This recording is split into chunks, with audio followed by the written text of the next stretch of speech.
Não é hora de conversar com o Dr. Álvaro, mas mais cedo hoje a gente troca essa ideia, é um assunto muito importante, porque, Dr. Álvaro, a gente está falando já em transmissão comunitária da varíola dos primatas, a gente está falando no planeta, a gente está falando no Brasil.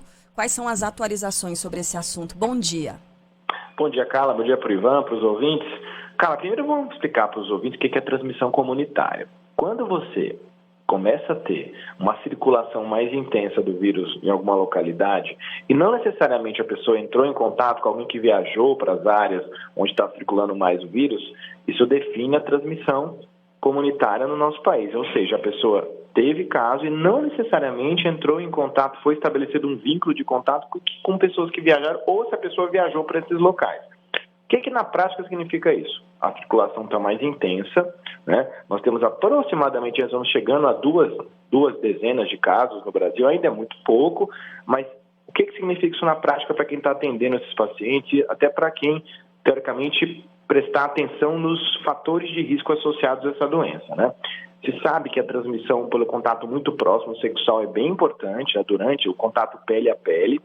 Então, se tiver lesão de pele alguém que não necessariamente viajou ou teve contato com alguém, lesões no genital, que se parecem com a varicela mesmo, tem que procurar um serviço médico, ser avaliado. Existem vários diagnósticos diferenciais para essa doença, não é porque tem lesão de pele lá que vai ser a varicela dos primatas, mas isso é importante a gente prestar atenção, ter um olhar mais atento a partir do momento que a gente tem transmissão comunitária da doença.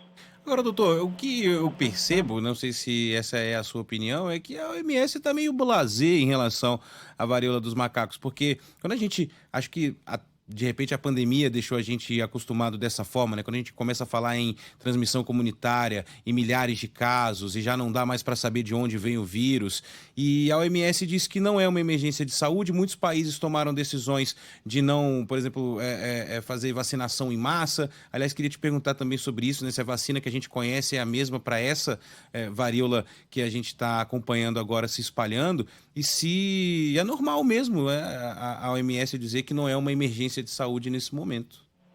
Olha, Ivan, a gente está cobrando um posicionamento da OMS, porque na verdade eles falaram que iam ter notícias aí nas próximas semanas, até mudar o nome da doença, ter um posicionamento com relação ao enfrentamento global. E você falou que está acontecendo mesmo. Alguns países estão enfrentando a doença de uma forma mais setorial, com políticas públicas específicas. Por exemplo, no Reino Unido, eles entenderam que as populações mais vulneráveis são as que podem ter risco de transmissão sexual. Então, eles já estão conjecturando a possibilidade de fazer vacina para algumas populações onde o risco é maior de aquisição de doença. Então, precisa ter um planejamento. Claro que não é o tamanho de uma pandemia como a Covid-19, obviamente. A gente ainda está entendendo os mecanismos de transmissibilidade, mas é importante um posicionamento com relação a um planejamento para as próximas semanas da OMS. Especialmente algumas coisas relacionadas às vacinas, né? Porque a gente tem a vacina de varíola do passado, que já foi modificada, tem vacinas que podem ter uma proteção cruzada com esse vírus aí de varíola de primata. Então é importante realmente pensar que isso pode, a gente tem mais de 2 mil casos no mundo, a gente pode ter uma dimensão maior nas próximas semanas, e ter realmente esse planejamento é importante para que o número não aumente mais. Por exemplo, todo caso que a gente tiver, tem que isolar o paciente direitinho, respeitar esse período para tentar barrar um pouco a transmissão dessa doença.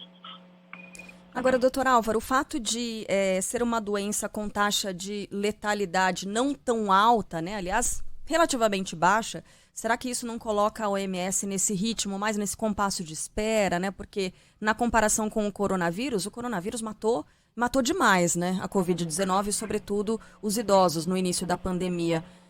Queria que o senhor falasse um pouquinho mais sobre essa taxa de mortalidade também dessa doença.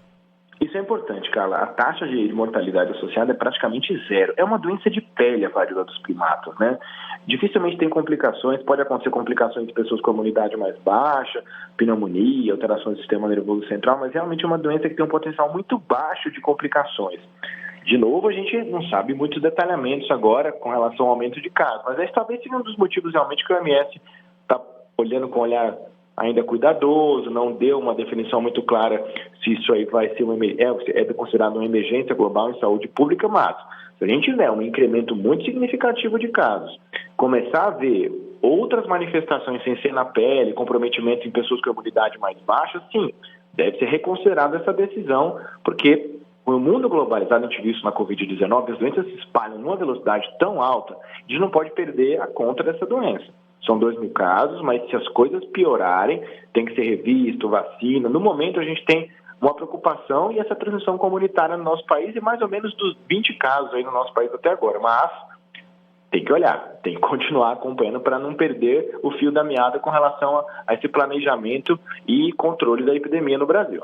Havia essa preocupação, né, doutor, na época da pandemia com vacinas, se as vacinas, tudo bem, eram vacinas que estavam sendo desenvolvidas e usadas de forma emergencial, não tem nem comparação, como você mesmo disse, mas se teríamos vacina para todos, né? E o que a gente viu é que houve, de fato, uma grande desigualdade nessa distribuição em relação a países mais pobres, né? O fato da gente já ter uma vacina para varíola, ainda que modificada e com uma eficácia diferente para essa varíola dos primatas, ajuda nesse sentido para a gente poder ter uma cobertura vacinal maior, não só aqui no Brasil, mas em outros países também. E aqui no Brasil a gente conseguiria vacinar todo mundo se fosse necessário uma campanha grande? A gente tem alguns problemas, Ivan, com relação a essa vacina, porque a gente tem lá a vacina de varíola do passado, a doença que foi erradicada, mas tem novas vacinas adaptadas, essa vacina de varíola, que poderiam realmente seriam utilizadas agora durante esse surto de varíola de primatas, mas a questão é, a logística de fabricação, tem poucos fabricantes globais dessa vacina no mundo, praticamente um só na Dinamarca que fabrica essa vacina. Então, alguns países já estão se mobilizando para ter uma importação, ter um estoque de vacina se a situação piorar nos próximos meses, especialmente para vacinar algumas pessoas que são mais vulneráveis, isso é importante. Existe realmente uma proteção cruzada que se acha, na verdade não tem estudo, né, mas se acha que pode ter essa proteção cruzada se eu vacinar com a vacina de varíola de humanos para a varíola de primatas, mas é como você falou, né, a gente precisa olhar o que vai acontecer nas próximas semanas.